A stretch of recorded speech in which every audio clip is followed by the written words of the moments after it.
ನಮಸ್ಕಾರ. ಕರ್ನಾಟಕ ದಿನಕ್ಕೆ ಸ್ವಾಗತ. ನಾನು ಲತಾ ಧರ್ಮರಾಜ್. ಈಗ ಹೆಡ್ಲೈನ್ಸ್. ವೈಭವದ ಚನ್ನಕೇಶವ ಸ್ವಾಮಿ ಬ್ರಹ್ಮರಥೋತ್ಸವ, ಸಹಸ್ರಾರು ಭಕ್ತರ ಜಯಘೋಷ, ಜಾತ್ರಾ ಮಹೋತ್ಸವಕ್ಕೆ ಹರಿದು ಬಂದ ಜನಸಾಗರ. ಕಾಂಗ್ರೆಸ್ನಲ್ಲಿ ಯಾವುದೇ ಗೊಂದಲವಿಲ್ಲ, ನಾವೆಲ್ಲ ಒಗ್ಗಟ್ಟಾಗಿದ್ದೇವೆ, ದಾವಣಗೆರೆಯಲ್ಲಿ ಡಿಕೆ ಶಿವಕುಮಾರ್ ವಿಶ್ವಾಸ. ಕಾಂಗ್ರೆಸ್ಗೆ ಅಧಿಕಾರ ಮದ, 2 ಕ್ಷೇತ್ರಗಳಲ್ಲಿ ಬಿಜೆಪಿ ಗೆಲ್ಲುವ ವಿಶ್ವಾಸ, ಬೆಂಗಳೂರಿನಲ್ಲಿ ಯಡಿಯೂರಪ್ಪ ಹೇಳಿಕೆ.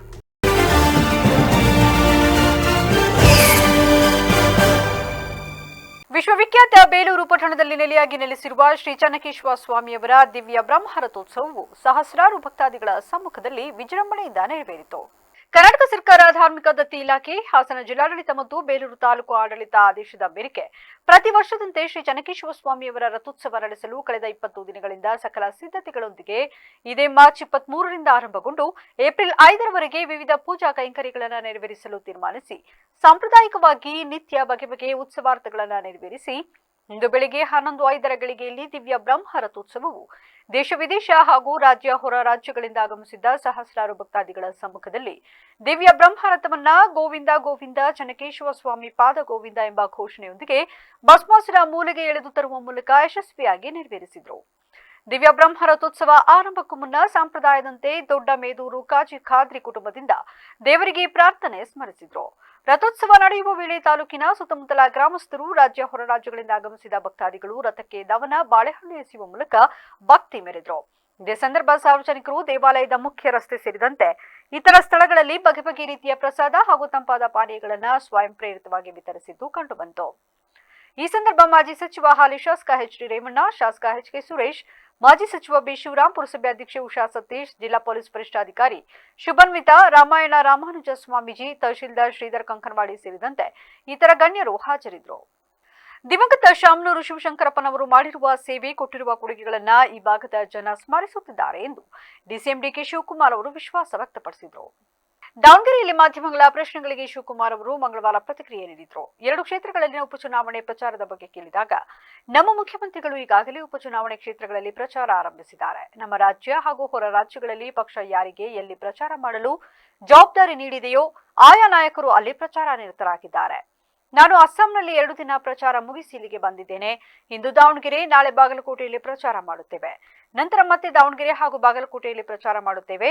ಈ ಮಧ್ಯೆ 2 ದಿನ ಕೇರಳಕ್ಕೆ ಹಾಗೂ 1 ದಿನ ಅಸ್ಸಾಂಗೆ ಹೋಗಿ ಪ್ರಚಾರ ಮಾಡುತ್ತೇನೆ ಎಂದು ಹೇಳಿದರು. ನಾವೆಲ್ಲ ಗೊಂದಲಗಳಿಗೆ ತೆರೆ ಎಳೆದಿದ್ದು ಎಲ್ಲರೂ ಒಗ್ಗಟ್ಟಿನಿಂದ ಕೆಲಸ ಮಾಡುತ್ತಿದ್ದೇವೆ. ಕಾಂಗ್ರೆಸ್ ಪಕ್ಷ ಎಲ್ಲ ಸಮಾಜ, ಎಲ್ಲ ವರ್ಗಗಳನ್ನ ಒಟ್ಟಿಗೆ ತೆಗೆದುಕೊಂಡು ಹೋಗುತ್ತಿದೆ. ಶಾಮನೂರು ಶಿವಶಂಕರಪ್ಪ ಅವರು ರಾಷ್ಟ್ರೀಯ ವೀರಶೈವ ಲಿಂಗಾಯತ ಮಹಾಸಭಾ ಅಧ್ಯಕ್ಷರಾಗಿದ್ದವರು. ಅವರ ಕೊಡುಗೆ ಅಪಾರವಾಗಿದೆ. ನಾನು ಇಲ್ಲಿ ಪ್ರತ್ಯೇಕ ಸಮೀಕ್ಷೆ ಮಾಡಿಸಿದ್ದು, ಕೋವಿಡ್ ಸಮಯದಲ್ಲಿ ಶಾಮನೂರು ಶಿವಶಂಕರಪ್ಪನವರು ಮಾಡಿದ ಸಹಕಾರವನ್ನ ಜನ ಸ್ಮರಿಸುತ್ತಿದ್ದಾರೆ. ವಿದ್ಯಾಕ್ಷೇತ್ರದಲ್ಲಿ ಅವರು ನೀಡಿರುವ ಸೇವೆಯನ್ನ ನೆನೆಯುತ್ತಿದ್ದಾರೆ ಎಂದರು.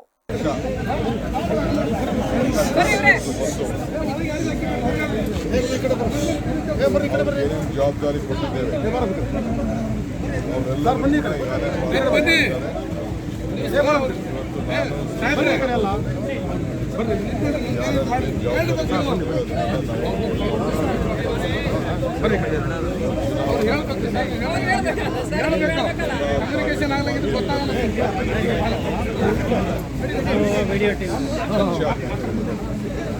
ಇದಕ್ಕೆಲ್ಲ ನಾವು ತೆರೆಯನ್ನು ಎಳೆದಿದ್ದೇವೆ.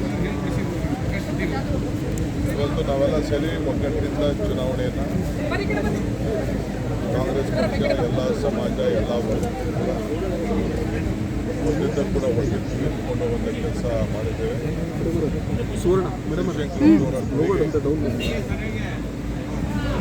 ರಾಷ್ಟ್ರೀಯ ನಾನು ಇವತ್ತು ಮತ್ತು ನಾಳೆ ದಾವಣಗೆರೆಯಲ್ಲಿ ಪ್ರಚಾರ ಮಾಡ್ತೇನೆ. ಏಪ್ರಿಲ್ 5, 6ರಂದು ಬಾಗಲಕೋಟೆಯಲ್ಲಿ ಚಿರಂತಿಮಠ ಪರವಾಗಿ ಪ್ರಚಾರಕ್ಕೆ ಹೋಗ್ತೇನೆ ಎಂದು ಮಾಜಿ ಸಿಎಂ ಯಡಿಯೂರಪ್ಪ ತಿಳಿಸಿದ್ದಾರೆ. ಬೆಂಗಳೂರಿನಲ್ಲಿ ಮಾತನಾಡಿದ ಅವರು, ನನಗೆ 100ಕ್ಕೆ 100 ವಿಶ್ವಾಸ ಇದೆ. 2 ಕಡೆಯೂ ದೊಡ್ಡ ಅಂತರದಲ್ಲಿ ನಮ್ಮ 2 ಅಭ್ಯರ್ಥಿಗಳು ಗೆಲ್ಲುತ್ತಿದ್ದಾರೆ. ರಾಜ್ಯದಲ್ಲಿ ಭ್ರಷ್ಟಾಚಾರ ತಾಂಡವಾಡುತ್ತಿದೆ. ಸಿದ್ದರಾಮಯ್ಯ ಜನಹಿತ ಮರೆತು ತುಗ್ಲಕ್ ದರ್ಬಾರ ನಡೆಸುತ್ತಿದ್ದಾರೆ. ಅಜೀರ್ಣವಾಗುವಷ್ಟು ಬಹುಮತ ಕಾಂಗ್ರೆಸ್ಗೆ ಈಗಾಗಲೇ ಇದೆ. ಮತ್ತೊಮ್ಮೆ ಚುನಾವಣೆ ಗೆದ್ದರೆ ಅಧಿಕಾರ ಮತದಿಂದ ಇನ್ನೂ ಹೆಚ್ಚು ಭ್ರಷ್ಟಾಚಾರಕ್ಕೆ ಅವಕಾಶ ಕೊಟ್ಟಂತೆ ಆಗುತ್ತದೆ. ಅದಕ್ಕಾಗಿ 2 ಕಡೆಯೂ ಮತದಾರರು ಈ ಬಾರಿ ಕಾಂಗ್ರೆಸ್ಗೆ ತಕ್ಕ ಪಾಠ ಕಲಿಸಬೇಕು. ಬಿಜೆಪಿಯ 2 ಅಭ್ಯರ್ಥಿಗಳನ್ನ ಮತದಾರರು ಗೆಲ್ಲಿಸಿಕೊಡಲಿ ಎಂದು ತಿಳಿಸಿದ ಅವರು, ಜನ ಕಾಂಗ್ರೆಸ್ನವರಿಗೆ ತಕ್ಕ ಪಾಠ ಕಲಿಸಲಿ. ಎಸ್.ಟಿ. ಸೋಮಶೇಖರ್ ಪತ್ರದ ಬಗ್ಗೆ ನನಗೇನು ಯಾವುದೂ ಗೊತ್ತಿಲ್ಲ ಎಂದ ಯಡಿಯೂರಪ್ಪ, ರಾಜ್ಯದಲ್ಲಿ ಹಿಂದಿ ಭಾಷೆ ಕಡ್ಡಾಯ ಇಲ್ಲ ಎಂಬ ಸರ್ಕಾರದ ತೀರ್ಮಾನವನ್ನ ಖಂಡಿಸಿದ್ದಾರೆ. ರಾಜ್ಯದಲ್ಲಿ ಭ್ರಷ್ಟಾಚಾರ ತಾಂಡವಾಡ್ತಾ ಇದೆ. ಜನಹಿತವನ್ನು ಸಂಪೂರ್ಣ ಮರೆತು ಒಂದು ರೀತಿ ತೊಗಲಕ್ ದರ್ಬಾರನ್ನು ಸಿದ್ದರಾಮಯ್ಯನವರು ನಡೆಸ್ತಾ ಇದ್ದಾರೆ. ಅಜೀರ್ಣ ಆಗುವಷ್ಟು ಬಹುಮತ ಈಗಾಗಲೇ ಇದೆ. ಮತ್ತೊಮ್ಮೆ ಚುನಾವಣೆಯನ್ನು ಗೆದ್ದರೆ ಅಧಿಕಾರ ಮದದಿಂದ ಇನ್ನೂ ಹೆಚ್ಚು ಭ್ರಷ್ಟಾಚಾರಕ್ಕೆ ಅವಕಾಶ ಕೊಟ್ಟಂತಾಗುತ್ತೆ. ಅದಕ್ಕಾಗಿ ನಾನು ಕೈ ಜೋಡಿಸಿ ಎರಡೂ ಕ್ಷೇತ್ರದ ಮತದಾರರಲ್ಲಿ ಪ್ರಾರ್ಥನೆ ಮಾಡ್ತೇನೆ. ಈ ಬಾರಿ ಕಾಂಗ್ರೆಸ್ಗೆ ತಕ್ಕ ಪಾಠವನ್ನು ಕಲಿಸೋಕ್ಕೋಸ್ಕರ ಭಾರತೀಯ ಜನತಾ ಪಾರ್ಟಿ ಇಬ್ಬರು ಅಭ್ಯರ್ಥಿಗಳನ್ನು ಗೆಲ್ಲಿಸ್ಕೊಡ್ಬೇಕು ಅಂತ ವಿನಂತಿಯನ್ನು ಮಾಡ್ತೇನೆ. ಬಾಗಲಕೋಟೆಯಲ್ಲಿ ಯತ್ನಾಳ್ ಅವರು ಪ್ರಚಾರ ಮಾಡ್ತಾರಂತೆ ನಿಮ್ಮ ಬಿಜೆಪಿ ಅಭ್ಯರ್ಥಿ ಪರವಾಗಿ. ಯಾರೇ ಬಂದರೂ ಅವಕಾಶ ಇದೆ, ಬರಲಿ, ಸ್ವಾಗತ ಮಾಡಿ. ಸರ್, ಇಡೀ ಸರ್ಕಾರನೇ ಹೋಗಿ ಅಲ್ಲಿ ಬೈ ಎಲೆಕ್ಷನ್ ಮಾಡೋದಕ್ಕಿದೆ ಸರ್. CM, DCM ಸಚಿವರೆಲ್ಲ ಕೂಡ ಅಲ್ಲಿ. ಅದರ ಅರ್ಥ ಏನ್ರಿ? ಇಡೀ ಸರ್ಕಾರ ಸ್ವತಃ ಮುಖ್ಯಮಂತ್ರಿಗಳು 4-5 ಸಲ ಕೂತಿದ್ದಾರೆ ಅಂದ್ರೇ ಚುನಾವಣೆ ಸೋಲಿನ ಭಯ ಅವ್ರನ್ನ ಕಾಡ್ತಾ ಇರೋವಂಥದ್ದು ಸ್ಪಷ್ಟವಾಗಿ ಗೊತ್ತಾಗುತ್ತೆ. ಸೊ ಜನ ಇದಕ್ಕೆ ತಕ್ಕ ಪಾಠವನ್ನು ಕಲಿಸಬೇಕು ಅಂತ ವಿನಂತಿಯನ್ನು ಮಾಡ್ತೇನೆ. ಸಕಲೇಶಪುರ ತಾಲೂಕಿನ ಬೆಳಗೋಡು ಹೋಬಳಿ ವ್ಯಾಪ್ತಿಯ ಕಿರುಹುಣಸೆ ಗ್ರಾಮದಲ್ಲಿ ಮೀಸಲು ಅರಣ್ಯ ಜಾಗವನ್ನು ಅಕ್ರಮವಾಗಿ ಖಾಸಗಿ ವ್ಯಕ್ತಿಗೆ ಮಂಜೂರು ಮಾಡಿರುವ ಆರೋಪ ಕೇಳಿಬಂದಿದೆ. ಈ ಸಂಬಂಧಪಟ್ಟ ಅಧಿಕಾರಿಗಳ ವಿರುದ್ಧ ಕಾನೂನು ಕ್ರಮ ಕೈಗೊಳ್ಳುವಂತೆ ಶಂಕರ್ ಅವರು ಸುದ್ದಿಗೋಷ್ಠಿಯಲ್ಲಿ ಒತ್ತಾಯಿಸಿದರು. ಈ ಕುರಿತು ಜಿಲ್ಲಾಧಿಕಾರಿಗಳಿಗೆ ಮನವಿ ಸಲ್ಲಿಸಿರುವ ಶ್ರೀ ಸತ್ಯ ಸಾರಾಮಾನಿಕ್ ಸಂಘಟನೆ ಅಧ್ಯಕ್ಷ ಬಿ ಶಂಕರ್ ಅವರು ಕಿರುಹುಣಸೆ ಗ್ರಾಮದ ಸರ್ವೆ ನಂಬರ್ 72/1ರಲ್ಲಿ ಇರುವ ಸುಮಾರು 4 ಎಕರೆ 38 ಗುಂಟೆ ಮೀಸಲು ಅರಣ್ಯ ಜಮೀನನ್ನ ಕಾನೂನು ಬಾಹಿರವಾಗಿ ಖಾಸಗಿ ವ್ಯಕ್ತಿಗೆ ಮಂಜೂರು ಮಾಡಲಾಗಿದೆ ಎಂದು ಆರೋಪಿಸಿದರು. ಈ ಜಮೀನು ಮೀಸಲು ಅರಣ್ಯವಾಗಿದ್ದರೂ ಸಹ ಸಂಬಂಧಪಟ್ಟ ತಾಲೂಕು ಆಡಳಿತಾಧಿಕಾರಿಗಳು, ಗ್ರಾಮ ಲೆಕ್ಕಿಗ ಶಶಿಧರ್, ರಾಜಸ್ವ ನಿರೀಕ್ಷಕರು ಹಾಗೂ ತಾಲೂಕು ಸರ್ವೆ ಅಧಿಕಾರಿಗಳು ಸೇರಿಕೊಂಡು ದಾಖಲೆಗಳನ್ನು ತರಾತುರಿಯಲ್ಲಿ ಸಿದ್ಧಪಡಿಸಿ ಜಮೀನು ಮಂಜೂರು ಮಾಡಿದ್ದಾರೆ. ಇದಲ್ಲದೆ ಜಮೀನಿನ ದುರಸ್ತಿ ಕಾರ್ಯವು ನೆರವೇರಿಸುವುದಾಗಿ ದೂರಿನಲ್ಲಿ ಉಲ್ಲೇಖಿಸಲಾಗಿದೆ. ಅದರಿಂದ ಸಂಬಂಧಪಟ್ಟ ಕಡತಗಳನ್ನು ಪರಿಶೀಲಿಸಿ ಅಕ್ರಮ ಮಂಜೂರಾತಿಗೆ ಕಾರಣರಾದ ಅಧಿಕಾರಿಗಳ ವಿರುದ್ಧ ಕಾನೂನು ಕ್ರಮ ಕೈಗೊಳ್ಳಬೇಕು ಹಾಗೂ ತಪ್ಪಿತಸ್ಥರಿಗೆ ತಕ್ಕ ಶಿಕ್ಷೆ ವಿಧಿಸಬೇಕು ಎಂದು ಮನವಿಯಲ್ಲಿ ಮಾಡಿದರಲ್ಲದೆ ಈ ಬಗ್ಗೆ ತಕ್ಷಣ ತನಿಖೆ ನಡೆಸದಿದ್ದರೆ ಸಂಘಟನೆಯಿಂದ ಜಿಲ್ಲಾಧಿಕಾರಿಗಳ ಕಚೇರಿ ಮುಂದೆ ಪ್ರತಿಭಟನೆ ಹಾಗೂ ಧರಣಿ ನಡೆಸಲಾಗುವುದು ಎಂದು ಎಚ್ಚರಿಕೆ ನೀಡಿದರು. 10 ಎಕರೆ 2 ಕುಂಟೆ, ಅದರಲ್ಲಿ 4 ಎಕರೆ 38 ಕುಂಟೆ ಅರಣ್ಯ ಇಲಾಖೆಯ ಪ್ರದೇಶದನ್ನು ರವಿನೆಯವರು ಪಾಣಿ ಕೋಡಿ ಮಾಡಿಕೊಟ್ಟಿದ್ದಾರೆ, ಕೆಚ್ಚು ಕೂಡ ಮಾಡಿಕೊಟ್ಟಿದ್ದಾರೆ. ಇದ್ರ ವಿಚಾರದಲ್ಲಿ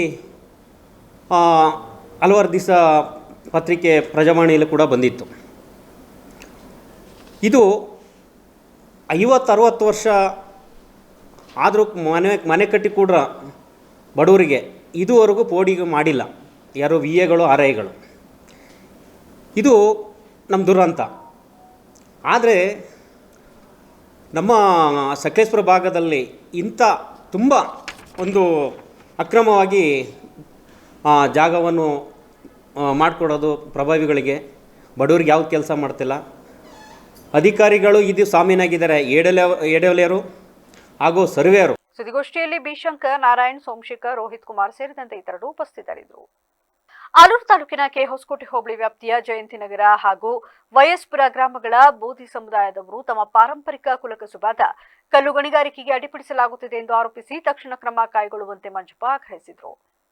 ಸುದ್ದಿಗೋಷ್ಠಿಯಲ್ಲಿ ಮಾತನಾಡಿದ ಅವರು, ಅಖಿಲ ಕರ್ನಾಟಕ ಬೋವಿ ಮಹಾಸಭಾದ ಮಂಜಪ್ಪ ಮಾತನಾಡಿ, ಸುಮಾರು 250ರಿಂದ 300 ಜನ ಬೋವಿ ಸಮುದಾಯದವರು ಮಗ್ಗೆ ಗ್ರಾಮದ ಸರ್ವೆ ನಂಬರ್ 151ರ 3 ಎಕರೆ ಸರ್ಕಾರಿ ಗೋಮಾಳ ಪ್ರದೇಶದಲ್ಲಿ KMMSR 1994 ನಿಯಮಾವಳಿಯ 3E ಅಡಿಯಲ್ಲಿ ಗಣಿಗಾರಿಕೆ ನಡೆಸಲು 2015ರಲ್ಲಿ 20 ವರ್ಷಗಳ ಗುತ್ತಿಗೆ ಪಡೆದಿದ್ದು 60ರಿಂದ 70 ಜನರು ಮಾನವ ಶ್ರಮದಿಂದ ಸೈಜುಗಲ್ಲು ಹೊಡೆದು ಜೀವನ ಸಾಗಿಸುತ್ತಿದ್ದಾರೆ ಎಂದು ವಿವರಿಸಿದರು. ಆದರೆ ಸ್ಥಳೀಯ ಕೆಲವರು ಅನಾವಶ್ಯಕವಾಗಿ ಅಡ್ಡಿಪಡಿಸುತ್ತಿದ್ದು ಮಾಸಿಕ ಹಣದ ಬೇಡಿಕೆ ಇಟ್ಟು ಹಣ ನೀಡಲು ನಿರಾಕರಿಸಿದಾಗ ಸುಳ್ಳು ಆರೋಪಗಳು, ಬೆದರಿಕೆಗಳು, ಜಾತಿ ನಿಂದನೆ ಸೇರಿದಂತೆ ವಿವಿಧ ರೀತಿಯ ದೌರ್ಜನ್ಯ ನಡೆಸುತ್ತಿವೆ ಎಂದು ಆರೋಪಿಸಿದರು. ಇದರಿಂದಾಗಿ 1 ವರ್ಷದ ಕಾಲ ಗಣಿಗಾರಿಕೆ ಸ್ಥಗಿತಗೊಂಡಿದ್ದು ನಂತರ ಇಲಾಖೆ ಪರಿಶೀಲನೆ ನಡೆಸಿ ಆರೋಪಗಳಲ್ಲಿ ಯಾವುದೇ ಆಧಾರ ಇಲ್ಲವೆಂದು ಪುನರ್ ಆರಂಭಕ್ಕೆ ಅನುಮತಿ ನೀಡಿದರೂ ಮತ್ತೆ ಅಡ್ಡಿಪಡಿಸಲಾಗುತ್ತಿದೆ ಎಂದು ಹೇಳಿದರು.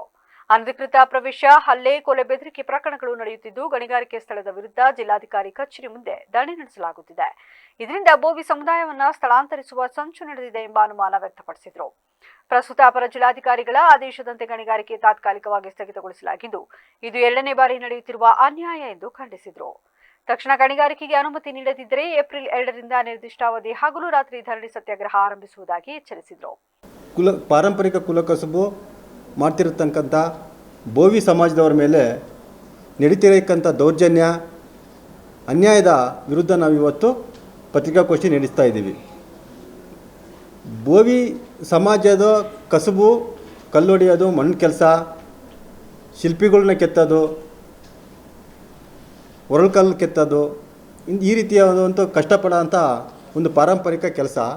ಈ ಪಾರಂಪರಿಕ ಕೆಲಸವನ್ನು ಮನಗಂಡು ಕರ್ನಾಟಕ ಸರ್ಕಾರ ಅವರಿಗೋಸ್ಕರ 25% ಮೀಸಲಾತಿಯನ್ನು ಮೀಸಲಿಟ್ಟು 3F ಅಡಿಯಲ್ಲಿ ಕಲ್ಲುಗಾಣಿಗಾರಿಕೆ ನಡೆಸಲು ಅನುಮತಿ ಕೊಟ್ಟಿರ್ತಾರೆ. ಯಾಕಂದರೆ ಅವರು ಎಲ್ಲೋ ಅಲ್ಲಿ ಎಲ್ಲೆಲ್ಲೋ ಕೆಲಸ ಮಾಡಬೇಕಾದ್ರೆ ಅನಧಿಕೃತವಾಗಿ ಕೆಲಸ ಮಾಡ್ತಾರೆ ಅಂತೇಳಿ ಅವರ ಚಮಟಿಗಳು ಸುತ್ತಿಗೆಗಳೆಲ್ಲ. ಸುದ್ದಿಗೋಷ್ಠಿಯಲ್ಲಿ ಮಂಜಪ್ಪ, ಪ್ರವೀಣ್ ಗೌಡ, ಸಂದೀಪ್, ಚಿದಾನಂದ್, ಮದನ್, ಮಹಾದೇವ್ ಸೇರಿದಂತೆ ಇತರರು ಉಪಸ್ಥಿತರಿದ್ದರು. ಶ್ರೀ ಆಂಜನೇಯ ಸ್ವಾಮಿ ಬೃಹತ್ 16 ಅಡಿ ಎತ್ತರದ ಕಲ್ಲಿನ ಏಕಶಿಲಾ ನೂತನ ವಿಗ್ರಹದ ಪ್ರತಿಷ್ಠಾಪನಾ ಮಹೋತ್ಸವವು ಏಪ್ರಿಲ್ 2 ರಿಂದ 4ರವರೆಗೆ 3 ದಿನಗಳ ಕಾಲ ವಿಜೃಂಭಣೆಯಿಂದ ನಡೆಯಲಿದೆ ಎಂದು ತೇಜಸ್ವಿ ಅವರು ತಿಳಿಸಿದರು. ತಾಲೂಕಿನ ಎಸಳೂರು ಹೋಬಳಿಯ ಕರಗೂರು ಕೂಡಿಗೆ ಗ್ರಾಮದಲ್ಲಿ ಶ್ರೀ ವಾಯುಪುತ್ರ ಸೇವಾ ಸಮಿತಿ ವತಿಯಿಂದ ಈ ಕಾರ್ಯಕ್ರಮ ಆಯೋಜಿಸಲಾಗಿದೆ. ಮಂಜುನಾಥ ಶರ್ಮಾ ಅವರ ನೇತೃತ್ವದಲ್ಲಿ ವಿವಿಧ ಧಾರ್ಮಿಕ ವಿಧಿವಿಧಾನಗಳೊಂದಿಗೆ ಕಾರ್ಯಕ್ರಮಗಳು ನಡೆಯಲಿದ್ದು ಭಕ್ತರಿಗೆ ವಿಶೇಷ ಆಕರ್ಷಣೆಯಾಗಲಿದೆ. ಮೊದಲ ದಿನವಾದ ಏಪ್ರಿಲ್ 2ರಂದು ಬೆಳಿಗ್ಗೆ ಗಣಪತಿ ಪೂಜೆ, ಪುಣ್ಯಾಹ, ಮಹಾಸಂಕಲ್ಪ ಸೇರಿದಂತೆ ಹಲವು ಪೂಜಾ ವಿಧಿಗಳು ನಡೆಯಲಿದ್ದು ಸಂಜೆ ಪಂಚಗವ್ಯ ಹೋಮ, ವಾಸ್ತುಹೋಮ ಸೇರಿದಂತೆ ವಿವಿಧ ಹೋಮಗಳು ನೆರವೇರಲಿವೆ. ಇದೇ ದಿನ ಸಂಜೆ ದಾನಿಗಳು ಹಾಗೂ ಗ್ರಾಮಸ್ಥರಿಗೆ ಸನ್ಮಾನ ಕಾರ್ಯಕ್ರಮ ನಡೆಯಲಿದ್ದು ನಂತರ ಕಾಮಿಡಿ ಕಿಲಾಡಿ ಖ್ಯಾತಿಯ ಶಿವರಾಜ್ ಕೇರ್ಪೇಟೆ ಮತ್ತು ತಂಡದಿಂದ ಸಾಂಸ್ಕೃತಿಕ ಕಾರ್ಯಕ್ರಮ ಜರುಗಲಿದೆ. ಏಪ್ರಿಲ್ 3ರಂದು ಬೆಳಿಗ್ಗೆ 108 ಸುಮಂಗಲಿಯರೊಂದಿಗೆ ಗಂಗಾ ಕಳಸ ಪ್ರವೇಶ, ವೇದ ಪಾರಾಯಣ, ಗೋಪೂಜೆ ಸೇರಿದಂತೆ ಧಾರ್ಮಿಕ ವಿಧಿಗಳು ನಡೆಯಲಿವೆ. ಸಂಜೆ ಅಧಿವಾಸ ಪೂಜೆ, ಹೋಮಗಳು ಹಾಗೂ ಭಜನಾ ಕಾರ್ಯಕ್ರಮ ನಡೆಯಲಿದ್ದು ಪೊಳಲಿ ಬಂಟ್ವಾಳದ ಶ್ರೀ ರಾಜರಾಜೇಶ್ವರಿ ಭಜನಾ ಮಂಡಳಿಯಿಂದ ಭಜನೆ ಕಾರ್ಯಕ್ರಮ ನಡೆಯಲಿದೆ. ಕೊನೆಯ ದಿನ ಏಪ್ರಿಲ್ 4ರಂದು ಬೆಳಿಗ್ಗೆ ನೇತ್ರೋಲಯ, ಅಭಿಷೇಕ, ಆಂಜನೇಯ ಗಾಯತ್ರಿ ಹೋಮ, ಪೂರ್ಣಾಹುತಿ ಮತ್ತು ಮಹಾಮಂಗಳಾರತಿ ನಡೆಯಲಿದ್ದು ಭಕ್ತರಿಗೆ ತೀರ್ಥ ಪ್ರಸಾದ ವಿತರಣೆ ಮಾಡಲಾಗುತ್ತದೆ ಎಂದರಲ್ಲದೆ ಕಾರ್ಯಕ್ರಮಕ್ಕೆ ಹಲವು ಗಣ್ಯರು ಭಾಗವಹಿಸಲಿದ್ದು ಈ ಮಹೋತ್ಸವಕ್ಕೆ ಸುತ್ತಮುತ್ತಲಿನ ಗ್ರಾಮಸ್ಥರು ಹಾಗೂ ಭಕ್ತರು ಹೆಚ್ಚಿನ ಸಂಖ್ಯೆಯಲ್ಲಿ ಆಗಮಿಸಿ ಕಾರ್ಯಕ್ರಮವನ್ನು ಯಶಸ್ವಿಗೊಳಿಸಲು ಸಮಿತಿ ವಿನಂತಿಸಿದೆ ಎಂದರು. ಈ ಅದ್ದೂರಿ ಕಾರ್ಯಕ್ರಮದ ವೆಚ್ಚ 50 ಲಕ್ಷದ ಮೇಲಾಗುತ್ತೆ. ಬರೀ ಮಹೋತ್ಸವ ಕಾರ್ಯಕ್ರಮಕ್ಕೆ ನಮ್ಮ 1.5 ಕೋಟಿ ರೂಪಾಯಿ ಕೆಲಸವನ್ನು 13 ತಿಂಗಳಲ್ಲಿ ಕಂಪ್ಲೀಟೆಡ್ ಮಾಡಿದ್ದೀವಿ. ಈ ಪ್ರೆಸ್ ಮೀಟ್ ಕೂಡ ನಮ್ಮ HD ಕುಮಾರಸ್ವಾಮಿ ಅವರು ಮುಖ್ಯ ಅತಿಥಿಗಳಾಗಿ ಎಲ್ಲ ಗೌರವಿತ ವ್ಯಕ್ತಿಗಳು ಬರ್ತಾಯಿದ್ದಾರೆ, ಸ್ವಾಮೀಜಿ ಬರ್ತಾಯಿದ್ದಾರೆ. ಅದ್ರ ಮಿಗಿಲಾಗಿ ಮುಖ್ಯ ಸಮಾಜ ಸೇವಕರನ್ನು ಕೂಡ ನಮ್ಮ ಒಂದು ಸನ್ಮಾನ ಮಾಡ್ತಾಯಿದ್ದೀವಿ. ಪುನೀತ್ ಕೇರಳ್ಳಿ, ರಾಷ್ಟ್ರ ರಕ್ಷಣಾ ಪಡೆ, ಈಶ್ವರ್ ಮಲ್ಪೆ ಮುಳುಗು ತಜ್ಞ, ಜಯರಾಜ್ ನಾಯ್ಡು ಲಗ್ಗೆರೆ ಆಶ್ರಮ ರುದ್ರಾಶ್ರಮ ಅವರು ಕೂಡ ಬರ್ತಾಯಿದ್ದಾರೆ. ಅವ್ರಿಗೊಂದು ಸನ್ಮಾನ ಕಾರ್ಯಕ್ರಮನೂ ನೀವು ಇಟ್ಕೊಂಡಿದ್ದೀವಿ. ಯಾಕೆಂದರೆ ಈ ಅದ್ದೂರಿ ಮಹೋತ್ಸವ ಕಾರ್ಯಕ್ರಮ ಸಮಾಜ ಸೇವಕರು ಒಂದು ಸನ್ಮಾನ ಮಾಡೋಣ ಅಂತ ಏರ್ಪಾಡು ಮಾಡ್ಕೊಂಡಿದ್ದೀವಿ. ನಾವು ಈ ಕನಸಿನ ಕಾರ್ಯಕ್ರಮಕ್ಕೆ ದಯಮಾಡಿ ನಿಮ್ಮ ಕಡೆಯಿಂದ ನಮಗೆ ಒಳ್ಳೆಯ ಒಂದು ಪಬ್ಲಿಸಿಟಿ ಸಿಕ್ಕಲಿ.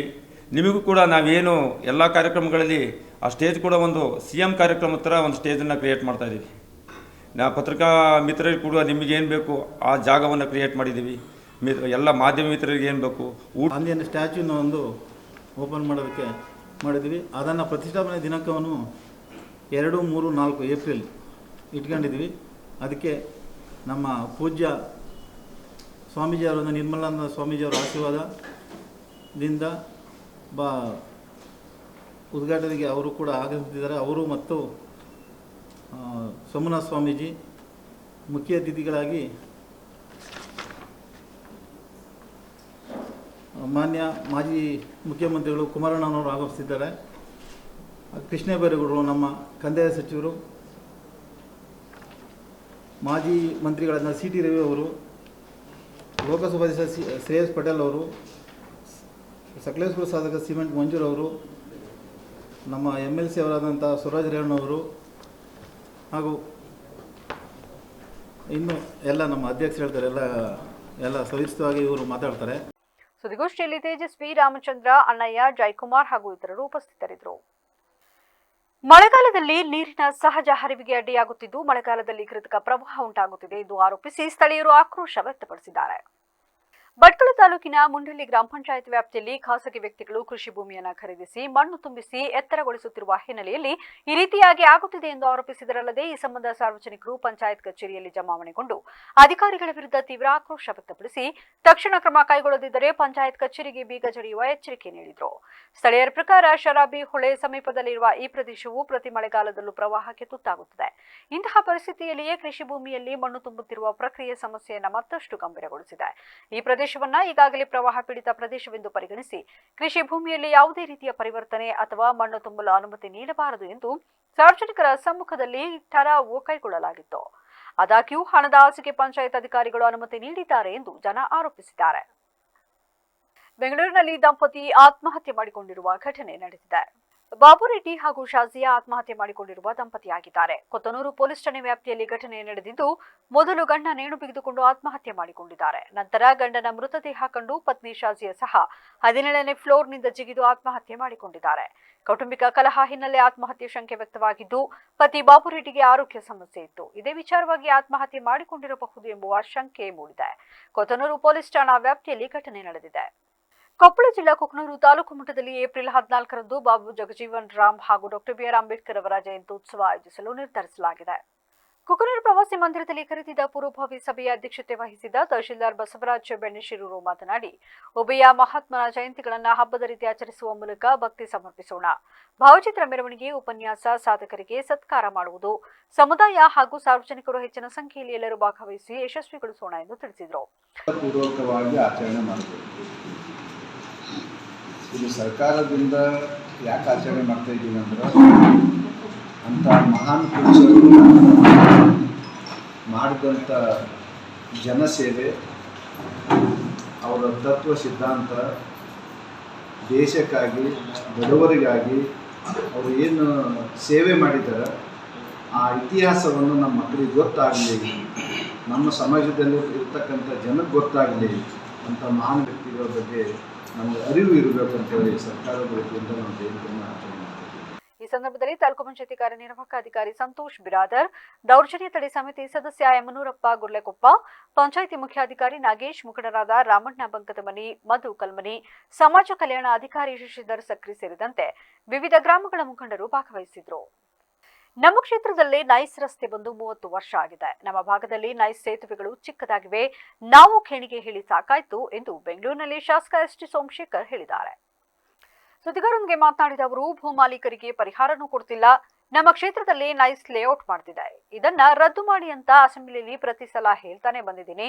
ಮೊನ್ನೆಯೂ ಸದನದಲ್ಲಿ ನೈಸ್ ಬಗ್ಗೆ ಮಾತನಾಡಿದೆ. ಅದಕ್ಕೆ ರುದ್ರೇಶ್ ಕಮೆಂಟ್ ಮಾಡಿದ್ದಾನೆ. ನೈಸ್ ಸಂಸ್ಥೆಯಿಂದ ಆಗಿರುವ ವ್ಯತ್ಯಾಸಗಳನ್ನು ನಾನು ಪ್ರಸ್ತಾಪ ಮಾಡಿದ್ರೆ ಇವರು ಹೊರಗಡೆ ಮಾತಾಡ್ತಾರೆ. ನಾನು ಮನಸ್ಸು ಮಾಡಿದ್ರೆ ಉಚ್ಚಾಟನೆ ರದ್ದು ಮಾಡಿ 3 ದಿನದಲ್ಲಿ ವಾಪಸ್ ಬರಬಲ್ಲೆ. ನನ್ನ ಸ್ವಾಭಿಮಾನ ಕೆಣಕುವ ಕೆಲಸ ಮಾಡ್ತಿದ್ದಾನೆ. ಹೀಗಾಗಿ ನಾನು ಯಡಿಯೂರಪ್ಪ ಹಾಗೂ ಸಂಘದ ಮುಖಂಡರಿಗೆ ಪತ್ರ ಬರೆದಿದ್ದೇನೆ ಎಂದು ಸೋಮಶೇಖರ್ ಸ್ಪಷ್ಟನೆ ನೀಡಿದರು. ಮಲಾನಂದ ಸ್ವಾಮೀಜಿಯವರು ಬಂದಿದ್ದರು. ಉದ್ಘಾಟನೆ ಕಾರ್ಯಕ್ರಮ ಮುಗಿಸಿ ಇವಾಗ ತಾನೇ ಹೊರಟರು. ಆಮೇಲೆ ನಮ್ಮ ಕ್ಷೇತ್ರದಲ್ಲಿ ನೈಸ್ ರಸ್ತೆ ಹೋಗ್ತದೆ. ನೈಸ್ ರಸ್ತೆ ಸುಮಾರು 33 ವರ್ಷ ಆಗಿದೆ. ರಸ್ತೆ ಮಾಡ್ತಕ್ಕಂಥ ಸಂದರ್ಭದಲ್ಲಿ ಕೆಲವು ಬ್ರಿಡ್ಜ್ಗಳು ಭಾಳ ಚಿಕ್ಕದಾಗಿದೆ. ಆಗ 30-35 ವರ್ಷ ಹಿಂದೆ ಮಾಡಿದಂಥ ಬ್ರಿಡ್ಜು, ಅದನ್ನು ಅನೇಕ ಸಲ 2 ಸಾರಿ 3 ಸಾರಿ ಅಸೆಂಬ್ಲಿಲಿ ಕೂಡ ನಾನು ರೈಸ್ ಮಾಡಿದ್ದೀನಿ. ಕೊನೆಯಲ್ಲಿ ಏನಾಯಿತು, ಕ್ವಶನ್ ಅವರ್ ಬಂತು. ಅದರಲ್ಲಿ ನಾನು ಕೇಳಿದೆ, 2 ಸಾರಿ ಕ್ವಶನ್ ಮಾಡಿದ್ರೂ ಸರ್ಕಾರ ಹೇಳಿದ್ರೂ ಕೂಡ ಕೇಣಿ ಜಗ್ತಾ ಇಲ್ಲ. ಅದಕ್ಕೇನು ರಿನ್ಯೂವಲ್ ಇದೆ, ಆ ರಿನ್ಯೂವಲ್ನ ಕ್ಯಾನ್ಸಲ್ ಮಾಡಿ. ಜೊತೆಗೆ 33 ವರ್ಷದ ಹಿಂದೆ ಮಾಡಿದಂಥ ನೈಸ್ ಆ ಲ್ಯಾಂಡ್ ಲಾರ್ಡ್ಸ್ಗೆ ಫಾರಿನ್ ಪಾಲಿಸಿಯಿಂದ ನಾವೆಲ್ಲ ನರಳುತ್ತಿದ್ದೇವೆ. ಉಜ್ವಲ ಹೋಯ್ತು, ಸೌದೆ ಯೋಜನೆ ಸ್ಟಾರ್ಟ್ ಮಾಡಿದ್ದಾರೆ ಎಂದು ಡಿಕೆ ಶಿವಕುಮಾರ್ ಹೇಳಿದ್ದಾರೆ. ಸುದ್ದಿಗಾರರೊಂದಿಗೆ ಮಾತನಾಡಿದ ಅವರು, ಹೋಟೆಲ್ನವರೆಲ್ಲ ಪರದಾಡ್ತಾ ಇದ್ದಾರೆ. ಗ್ಯಾಸ್ ಬಿಟ್ಟು ಸೌದೆ ಮೇಲೆ ಡಿಪೆಂಡ್ ಆಗೋ ಪರಿಸ್ಥಿತಿ ಬಂದಿದೆ. ಸೌದೆ ಭಾಗ್ಯ ಕೊಟ್ಟಿದ್ದಾರೆ. ಸೌದೆ ಎಲ್ಲಿಂದ ತರೋದು? ಪವರ್ ಬೆಲೆ ಕೂಡ ಜಾಸ್ತಿ ಆಗಿದೆ. ರೈಲ್ವೆ ಟಿಕೆಟ್ ಕೂಡ ಜಾಸ್ತಿ ಆಗಿದೆ. ಸಾಮಾನ್ಯ ಜನರ ಮೇಲೆ ಬೆಲೆ ಏರಿಕೆಯ ಯುದ್ಧವನ್ನ ಕೇಂದ್ರ ಸರ್ಕಾರ ಮಾಡ್ತಾ ಇದೆ. 5 ಗ್ಯಾರಂಟಿ ಕೊಟ್ಟು ನಾವು ಜನರ ಬದುಕಿನಲ್ಲಿ ಪಾಲುದಾರರಾಗಿದ್ದೇವೆ ಎಂದರಲ್ಲದೆ, ಬಿಜೆಪಿ ನಾಯಕರಿಗೆ ಒಂದು ಪ್ರಶ್ನೆ ಹಾಕ್ತೇನೆ. ಎಲೆಕ್ಷನ್ ನಡೆಯುತ್ತಿದೆ, ಅಚ್ಚೆ ದಿನ ಅಂತ ಹೇಳಿದ್ರು, ಕ್ಲಿಯರ್ ಆಯ್ತಾ? ಪಚ್ಚೆ ದಿನ ಬಂದಿದೆ. ಇಂದಿನಿಂದ ಟೋಲ್ ದರ ಹೆಚ್ಚಳ ಆಗಿದೆ. 28.30 ಸಾವಿರ ಕೋಟಿ ಕಲೆಕ್ಟ್ ಮಾಡುತ್ತಿದ್ದಾರೆ. ಮೆಡಿಸಿನ್ ಬೆಲೆ 12% GST ಹಾಕಿದ್ದಾರೆ. ಪ್ಲಾಸ್ಟಿಕ್ ಗೂಡ್ಸ್ ಮೇಲೆ ಟನ್ಗೆ 7,000 ಏರಿಸಿದ್ದಾರೆ ಎಂದು ತಿಳಿಸಿದರು. ಎಲೆಕ್ಷನ್ಸ್ ನಡೀತಾ ಇದೆ. ರಾಜ್ಯದ ಜನತೆ, ಎಲ್ಲ ರಾಜ್ಯಗಳು, ಕೆಲವು ಅನೇಕ 5-6 ರಾಜ್ಯಗಳು ನಾವು ಮಾಡ್ತಾ ಇದ್ದೀವಿ. ಅಚ್ಚೇ ದಿನ ಅಂತ ಹೇಳ್ತಿದ್ದಲ್ಲ, ಏನಾಯ್ತು ಅಚ್ಚೇ ದಿನ? ಏನಂತ ಹೆಸರು ಕರಿಬೇಕು ಅಚ್ಚೇ ದಿನಕ್ಕೆ? ಈಗ ನೆಕ್ಸ್ಟು ಕಚ್ಚಾ ದಿನ ಅಂತ ಕರಿಬೇಕಾ? ಇನ್ನು ಯಾವ್ದಾದ್ರು ಹೆಸರು ಕೊಡ್ಬೇಕಾ? ಅಚ್ಚೇ ದಿನ ಹೋಗಿ ಕಚ್ಚೇ ದಿನ ಬಂತು ಅಂತ ಹೇಳ್ಬೇಕಾ? ಕಚ್ಚಾ ದಿನ ಬಂತು ಅಂತ ಹೇಳ್ಬೇಕಾ? ಈಗ ಟೋಲಲ್ಲೇ ಇವತ್ತಿಂದ ಜನ ಈಗಾಗಲೇ ಪೆಟ್ರೋಲು, ಡೀಸೆಲ್ಲು ಎಲ್ಲ ಜಾಸ್ತಿ ಆಗೋಗಿದೆ. ಅದನ್ನು ಕೂಡ ಇವತ್ತು ಟೋಲ್ ಪ್ರೈಸ್ ಕೂಡ ಹೈಕ್ ಮಾಡಿದ್ದೀರಿ. ಈಗಾಗಲೇ 22-23 ಸಾವಿರ ಕೋಟಿ ರೂಪಾಯಿ ಈಗ ಕಲೆಕ್ಟ್ ಮಾಡಿದ್ದೀರಿ. 900 ಡ್ರಗ್ಗಳಿಗೆ, ಸಾಮಾನ್ಯ ಡ್ರಗ್ಗಿಂದ ಹಿಡಿದು ಎಲ್ಲದಕ್ಕೂ ಕೂಡ ಇವತ್ತರಿಂದ ಅದಕ್ಕೊಂದು ಹೊಸ ರೇಟ್ ಫಿಕ್ಸ್ ಮಾಡಿ ಈಗ ಅದು ಕೂಡ ಬೆಲೆ ಏರಿಕೆ ಆಗೋಗಿದೆ. ಸುಮಾರು 12% GST ಕೂಡ ಅದಕ್ಕೆ ಹಾಕಿದ್ದಾರೆ. ಇವತ್ತು ಇದಲ್ಲದೆ ಕೆಲವು NPPA ಹೈಕ್ ಪ್ರೈಸಸ್ ಕೆಲವು ಇದೆ, ಅದಕ್ಕೆ 10% ಸುಮಾರು 10.7% ಅಷ್ಟು ಹಿಂದೆ ಹಾಕಿತ್ತು. ಈಗ ಅದನ್ನು ತಿರ್ಗಾ 12% ಕೂಡ ಏರಿಸುವಂಥ ಕೆಲಸ ಇವತ್ತು ಆಗಿದೆ. ಇವತ್ತು ಎಸೆನ್ಷಿಯಲ್ ಕಾಮೊಡಿಟಿ. ಕೊಪ್ಪಳ ಜಿಲ್ಲೆಯ ವಿವಿಧ ಬಸ್ ನಿಲ್ದಾಣಗಳಲ್ಲಿ ಕ್ಯಾಂಟೀನ್ ಹಾಗೂ ಮಾರಾಟ ಮಳಿಗೆಗಳನ್ನು ತೆರೆಯಲು ಮೇಲಾಧಿಕಾರಿಗಳು ಕ್ರಮ ಜರುಗಿಸುವಂತೆ ಸಮಾಜ ಸೇವಕ ಶಿವಣ್ಣ ರಾಯರೆಡ್ಡಿ ಒತ್ತಾಯಿಸಿದರು. ಮಂಗಳವಾರ ಕೊಪ್ಪಳದಲ್ಲಿ ಮಾಧ್ಯಮದ ಜೊತೆ ಮಾತನಾಡಿ, ಸಾರ್ವಜನಿಕರ ಹಿತಕ್ಕಾಗಿ ಬಸ್ ನಿಲ್ದಾಣಗಳಲ್ಲಿ ಕ್ಯಾಂಟೀನ್ ಹಾಗೂ ಮಾರಾಟ ಮಳಿಗೆಗಳನ್ನು ಸರ್ಕಾರ ತೆರೆಯಲಾಗಿದೆ. ಇದಕ್ಕಾಗಿ ಸರ್ಕಾರ ಸಾಕಷ್ಟು ಪ್ರಮಾಣದಲ್ಲಿ ಹಣ ನೀಡಿ ಕಟ್ಟಡ ನಿರ್ಮಾಣ ಮಾಡಿದೆ. ಆದರೆ ಅಧಿಕಾರಿಗಳು ಲಾಭದ ಉದ್ದೇಶದಿಂದ ಹೆಚ್ಚಿನ ದರಕ್ಕೆ ಬಾಡಿಗೆದಾರರು ಬರುತ್ತಿಲ್ಲ. ಇದರಿಂದ ಉದ್ದೇಶ ಈಡೇರಿಲ್ಲ. ಈ ಕುರಿತು ಮೇಲಾಧಿಕಾರಿಗಳಿಗೆ ಪತ್ರ ಬರೆಯಲಾಗಿದೆ. ಈ ಪರಿಣಾಮ ಯಲಬುರ್ಗಾದಲ್ಲಿ ಶೀಘ್ರ ಕ್ಯಾಂಟೀನ್ ಪ್ರಾರಂಭಗೊಳ್ಳಲಿದೆ. ಮುಂದಿನ ದಿನಗಳಲ್ಲಿ ಜಿಲ್ಲೆಯಾದ್ಯಂತ ಈ ರೀತಿಯ ಸಮಸ್ಯೆಗಳ ವಿರುದ್ಧ ದನಿ ಎತ್ತುವುದಾಗಿ ತಿಳಿಸಿದರು. ಯಲಬುರ್ಗಾ ಹೋಟೆಲ್ ಇದೇ ತಿಂಗಳ ಚಾಲುವಾಗುತ್ತಾ, ಇನ್ನು ಕೆಲವೇ ದಿವಸದಲ್ಲಿ ಚಾಲುವಾಗುತ್ತಾ. ಕುಕ್ಕೂರ್ದು ಟೆಂಡರ್ನಲ್ಲಿ ಯಾರು ಭಾಗವಹಿಸ್ತಾರಂತ ಅದು ಹಿಂದಿದ್ದೈತಿ. ಈ ತಿಂಗಳಲ್ಲಿ ನಾವು ಅದನ್ನ ಟೆಂಡರ್ದಾರನ ಹೋಟೆಲ್ದಾರನ ಕರ್ಕೊಂಡ್ಬಂದು ಸತತ ಪ್ರಯತ್ನ ಮಾಡಿ ಕುಕ್ಕೂರು ಕ್ಯಾಂಟೀನನ್ನು ಚಾಲು ಮಾಡ್ಸಕ್ಕಿರ್ತೀವಿ. ಮತ್ತು ಕೊಪ್ಪಳ ಜಿಲ್ಲಾದಲ್ಲಿ ಕೂಡ ನಾವು ದೊಡ್ಡ ಹೋರಾಟ ಮಾಡಿ ಕೊಪ್ಪಳ ಜಿಲ್ಲಾದಲ್ಲಿ ಯಾವ ಬಂದವು ಸತತವಾಗಿ ಒಟ್ಟು ಈ ಏಪ್ರಿಲ್ ತಿಂಗಳೊಳಗನ ಅದ ಒಂದು ಹಂತಕ್ಕೆ ಬಂದು ನಿಂದಿರ್ಬೇಕಂತ ಹೋರಾಟ ಮಾಡ್ತೀವಿ. ಮತ್ತು ರಾಜ್ಯ ಮಟ್ಟದಲ್ಲಿ ಮತ್ತು ಇದ್ರ ಜೊತೆ ಯಾವ ಊರಾಗ ಯಾವ ತಾಲೂಕು ಯಾವ ಜಿಲ್ಲಾದಲ್ಲಿ KSRTC. ಈಗ ಮತ್ತೊಮ್ಮೆ ಹೆಡ್ಲೈನ್ಸ್. ವೈಭವದ ಚನ್ನಕೇಶವ ಸ್ವಾಮಿ ಬ್ರಹ್ಮರಥೋತ್ಸವ, ಸಹಸ್ರಾರು ಭಕ್ತರ ಜಯಘೋಷ, ಜಾತ್ರಾ ಮಹೋತ್ಸವಕ್ಕೆ ಹರಿದು ಬಂದ ಜನಸಾಗರ. ಕಾಂಗ್ರೆಸ್ನಲ್ಲಿ ಯಾವುದೇ ಗೊಂದಲವಿಲ್ಲ, ನಾವೆಲ್ಲ ಒಗ್ಗಟ್ಟಾಗಿದ್ದೇವೆ, ದಾವಣಗೆರೆಯಲ್ಲಿ DK ಶಿವಕುಮಾರ್ ವಿಶ್ವಾಸ. ಕಾಂಗ್ರೆಸ್ಗೆ ಅಧಿಕಾರ ಮದ, 2 ಕ್ಷೇತ್ರಗಳಲ್ಲಿ ಬಿಜೆಪಿ ಗೆಲ್ಲುವ ವಿಶ್ವಾಸ, ಬೆಂಗಳೂರಿನಲ್ಲಿ ಯಡಿಯೂರಪ್ಪ ಹೇಳಿಕೆ. ಇದಾಗಿತ್ತು ಇಲ್ಲಿವರೆಗಿನ ನ್ಯೂಸ್ ಅಪ್ಡೇಟ್ಸ್. ನಿರಂತರ ಸುದ್ದಿಗಾಗಿ ನೋಡ್ತಾ ಇರಿ BBC ನ್ಯೂಸ್. ಇದು ಜನರ ಧ್ವನಿ, ಸತ್ಯದ ಕಡೆ ನಮ್ಮ ನಡೆ.